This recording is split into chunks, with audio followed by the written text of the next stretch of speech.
Luc. Chapitre 22. La fête des pains sans levain, appelée la Pâque, approchait. Les principaux sacrificateurs et les scribes cherchaient les moyens de faire mourir Jésus, car ils craignaient le peuple. Or, Satan entrait dans Judas, surnommé Iscario, qui était du nombre des 12. Et Judas allait s'entendre avec les principaux sacrificateurs et les chefs des gardes, sur la manière de le leur livrer. Ils furent dans la joie, et ils convinrent de lui donner de l'argent. Après s'être engagés, ils cherchaient une occasion favorable, pour leur livrer Jésus à l'insu de la foule. Le jour des pains sans levain, où l'on devait immoler la Pâque, arriva, et Jésus envoya Pierre et Jean, en disant, « Allez nous préparer la Pâque, afin que nous la mangions. » Ils lui dirent, « Où veux-tu que nous la préparions ?»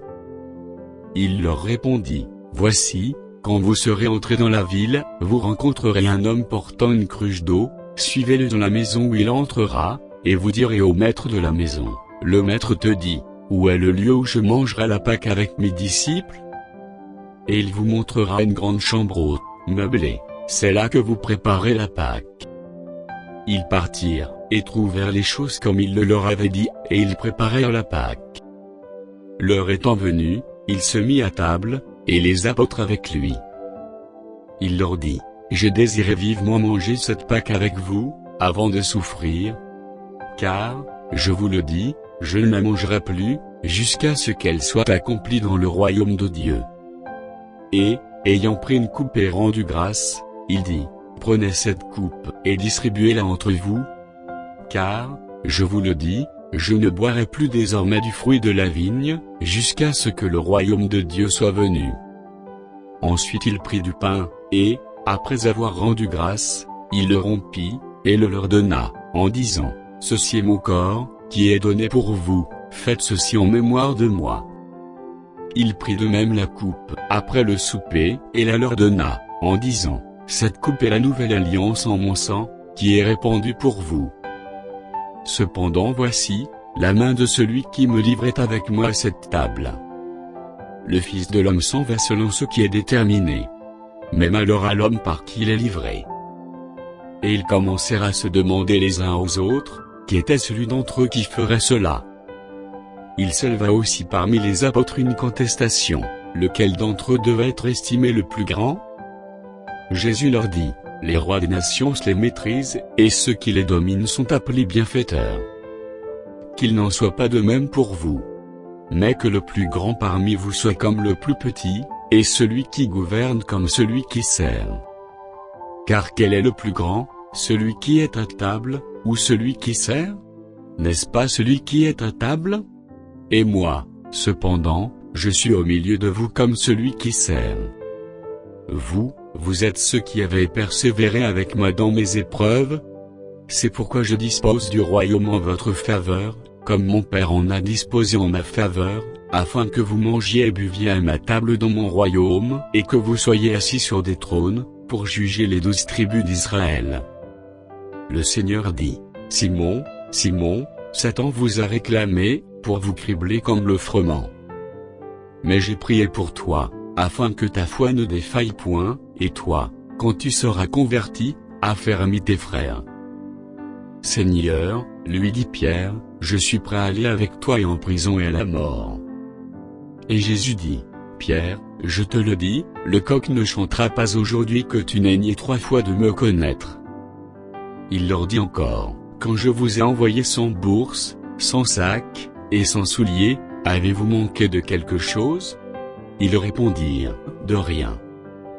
Et il leur dit, maintenant, au contraire, que celui qui a une bourse la prenne et que celui qui a un sac le prenne également, que celui qui n'a point d'épée, vende son vêtement et achète une épée. Car, je vous le dis, il faut que cette parole, qui est écrite s'accomplisse en moi, il a été mis au nombre des malfaiteurs. Et ce qui me concernait, sur le point d'arriver. Ils dirent, Seigneur, voici 2 épées. Et il leur dit, cela suffit. Après être sorti, il alla, selon sa coutume, à la montagne des Oliviers. Ses disciples le suivirent. Lorsqu'il fut arrivé dans ce lieu, il leur dit, « Priez, afin que vous ne tombiez pas en tentation. » Puis il s'éloigna 2 à la distance d'environ un jet de pierre, et, s'étant mis à genoux, il pria, disant, « Père, si tu voulais éloigner de moi cette coupe. Toutefois, que ma volonté ne se fasse pas, mais la tienne. » Alors un ange lui apparut du ciel, pour le fortifier.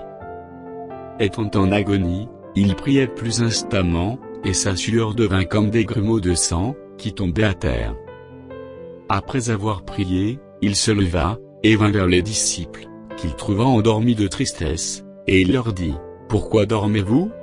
Levez-vous et priez, afin que vous ne tombiez pas en tentation. » Comme il parlait encore, voici, une foule arriva, et celui qui s'appelait Judas, l'un des 12, marchait devant elle. Il s'approcha de Jésus, pour le baiser. Et Jésus lui dit, « Judas, c'est par un baiser que tu livres le Fils de l'homme. » Ceux qui étaient avec Jésus, voyant ce qui allait arriver, dirent, « Seigneur, frapperons-nous de l'épée ?» Et l'un d'eux frappa le serviteur du souverain sacrificateur, et lui emporta l'oreille droite. Mais Jésus, prenant la parole, dit, « Laissez, arrêtez. » Et, ayant touché l'oreille de cet homme, il le guérit.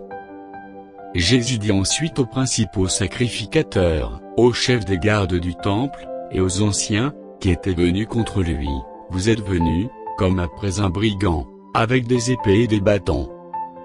J'étais tous les jours avec vous dans le temple, et vous n'avez pas mis la main sur moi. Mais c'est ici votre heure, et la puissance des ténèbres. » Après avoir saisi Jésus, ils l'emmenèrent, et le conduisirent dans la maison du souverain sacrificateur. Pierre suivait de loin. Ils allumèrent du feu au milieu de la cour, et ils s'assirent. Pierre s'assit parmi eux. Une servante, qui le vit assis devant le feu, fixa sur lui les regards, et dit, « Cet homme était aussi avec lui. » Mais il le nia disant, « Femme, je ne le connais pas. » Peu après, un autre, l'ayant vu, dit, « Tu es aussi de ces gens-là. » Et Pierre dit, « Homme, je n'en suis pas. » Environ 1 heure plus tard, un autre insistait, disant, « Certainement cet homme était aussi avec lui, car il est galiléen. » Pierre répondit, « Homme, je ne sais ce que tu dis. » Au même instant, comme il parlait encore, le coq chanta. Le Seigneur, s'étant retourné, regarda Pierre. Et Pierre se souvint de la parole, que le Seigneur lui avait dite, « Avant que le coq chante aujourd'hui, tu me renieras 3 fois. » Et étant sorti, il pleura amèrement. Les hommes qui tenaient Jésus se moquaient de lui, et le frappaient. Ils lui voilèrent le visage, et ils l'interrogeaient, en disant, « Devine qui t'a frappé. » Et ils proféraient contre lui beaucoup d'autres injures. Quand le jour fut venu, le collège des anciens du peuple, les principaux sacrificateurs et les scribes, s'assemblèrent, et firent amener Jésus dans leur sanhédrin. Ils dirent, « Si tu es le Christ, dis-le-nous. » Jésus leur répondit, « Si je vous le dis, vous ne le croirez pas. Et, si je vous interroge, vous ne répondrez pas. Désormais le Fils de l'homme, sera assis à la droite de la puissance de Dieu. » Tous dirent, « Tu es donc le Fils de Dieu ?» Et il leur répondit, « Vous le dites, je le suis. » Alors ils dirent, « Qu'avons-nous encore besoin de témoignages? Nous l'avons entendu nous-mêmes de sa bouche. »